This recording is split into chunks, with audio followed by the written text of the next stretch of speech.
So the CERB, or the Canada Emergency Response Benefit, is designed to help Canadian residents who have lost their jobs because of COVID-19. So any Canadian resident who was affected, their income or their main source of income was affected by COVID-19, can apply for the CERB and get $500 a week for up to 16 weeks. So who is eligible? First, you have to be residing in Canada and at least 15 years old. You have to have stopped working because of reasons related to COVID-19. You also need to have had employment or self-employment income of at least $5,000 in 2019 or in the 12 months prior to the date of the application. So there are people that have applied for CERB but have made less than $5,000 in the last 12 months, either through employment or self-employment, but are actually getting the $500 per week, so almost $2,000 per month. So they're actually getting more than what they normally would get if they were working. So that's something to be careful with, because right now the purpose of this is to help Canadians as quickly as possible. So the government isn't necessarily checking all applications thoroughly. They will do their investigation later. And once they do their investigation and they see that you were not eligible to receive the CERB, then they will ask you to repay it. And then if they see that there was an intentional false claim, there could be a penalty as well. So right now, almost anyone who's applying will get approved, will get the payment right away. You need to make sure that you're eligible before applying so that you don't get asked to reimburse the amount plus penalty plus interest. And the final eligibility, you have to have not quit your job voluntarily. So you really have to, it's logical really, you really have to have lost your job because of COVID-19. So as long as you can prove that, then you're basically eligible.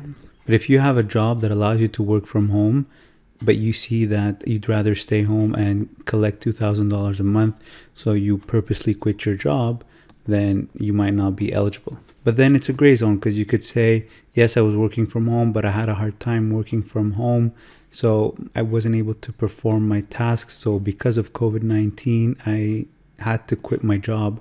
So that's why I think I'm eligible for CERB. So it depends how you justify it as well, because you have to have stopped working because of COVID-19, but at the same time, you can't have quit your job voluntarily. So here's an interesting fact. You can, while you're collecting CERB of $2,000 a month, you can actually work for and collect $1,000 a month without any penalty. So you can be making $2,000 a month from CERB plus work for an extra $1,000, so a total of $3,000 a month. So let's look at a few common questions and answers. So the benefit is available from March 15 to October 3rd, 2020.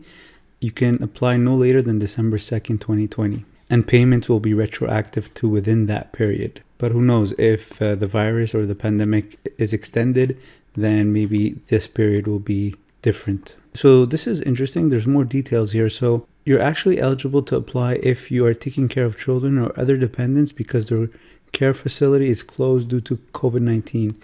So you do have a job, but because you had to stay home and take care of your children because daycare is closed, then you might be eligible to apply for COVID-19. So that's interesting.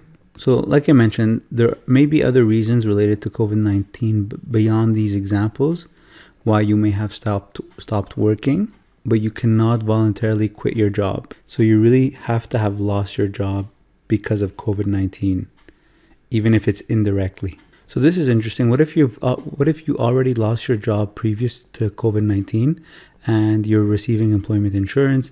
Can you still apply for CERB? Of course, you can't. If you're already receiving employment insurance, then you'll continue to receive them. You can be paid employment insurance benefits and CERB at the same time, which makes sense. The whole point is to help you, not to increase your income or double your income. Do I need a medical certificate to receive the CERB?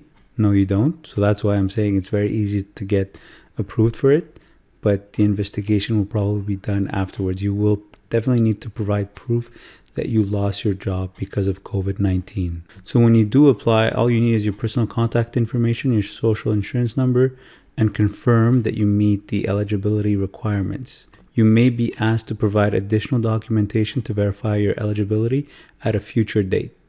So this is key. So this is interesting. You don't even have to be a citizen or a permanent resident. So even temporary residents can apply for CERB as long as you reside in Canada and have a valid social insurance number. So this question came up again. Am I eligible for the CERB even if my job is still there, but I don't feel comfortable going to work as a result of risk associated with COVID-19? So basically the response is CERB is available to those who stop working for reasons related to COVID-19. So basically, yes, you would be eligible in this situation, but as long as you don't voluntarily quit your job. So I guess that means you have to be laid off by your employer. So will receiving a severance package from your employer impact your eligibility for the CERB? So no, it doesn't. So you're allowed to work for an extra $1,000 a month while you're receiving the $2,000 or $500 a week from the CERB, but applications will be verified against tax records to confirm income. So you really can't go past the $1,000 a month if you decide to work at the same time as you're receiving the CERB. So to be eligible to begin with to receive the CERB, you need to have made at least $5,000 in the last 12 months or in 2019, whether it's from employment or self-employment. So what income types count towards that $5,000? First of all, it doesn't have to be $5,000 earned in Canada. It could be outside of Canada, but you need to have resided in Canada. Pension, student loans, and bursaries are not considered employment income and should not be included. So all employment and self-employment income is included, and non-eligible dividends as well. So if you invest in stocks that pay dividends, will these dividends affect your eligibility for the CERB? So if the dividends are non-eligible dividends, then they will not affect your eligibility. You can still apply for CERB. They count as they are part of the $5,000 that you must have earned in the past 12 months to be eligible. And they also count towards the $1,000 maximum that you can make in extra income while you're receiving the CERB. So the max you could receive from the CERB is $500 per week for a maximum of 16 weeks. The benefit is taxable, so it is taxable income. So it'll affect your 2020 tax return. So there's no waiting period. You'll receive it within 10 days of applying. It'll be made by direct deposit or check, and payments will be retroactive to the date you became eligible. So if you're late in applying, you'll get the past payments as well, as long as you were eligible during that period. So some people, if they had applied for employment insurance, they would have received a higher amount. But in this case, they wouldn't even receive it. The max they would get is $500. I think the max you can get with employment insurance is probably $585 or something like that. So you wouldn't even be eligible for the $585. You'd get the $500 per week from the CERB. But once the CERB is over, then you can apply for the employment insurance and get the higher benefit. So that actually doesn't benefit people who would apply for employment insurance and get a higher amount. But it does benefit people that if they had applied for employment insurance and would have gotten a smaller amount, in this case with CERB, they're getting a higher amount, $500 per week. So once you receive your first payment, it doesn't mean that you'll be eligible for the next payments. You have to confirm eligibility for each period. Are you eligible if you were a student working part-time and lost your job because of COVID-19? Yes, you would be eligible, and you'd be getting the $500 per week. As long as you were making at least $5,000 in the last 12 months, you can actually get $500 a week, even if you're a student working part-time. So it all comes down to the same logical eligibility criteria. So not everyone is affected by it. Of course, there's a lot of people affected by it, but some people are able to keep their jobs and work from home. I mean, if you are some of these people who were able to keep their jobs and work from home, hold on to your job. This is an amazing advantage that your employer lets you work from home or remotely.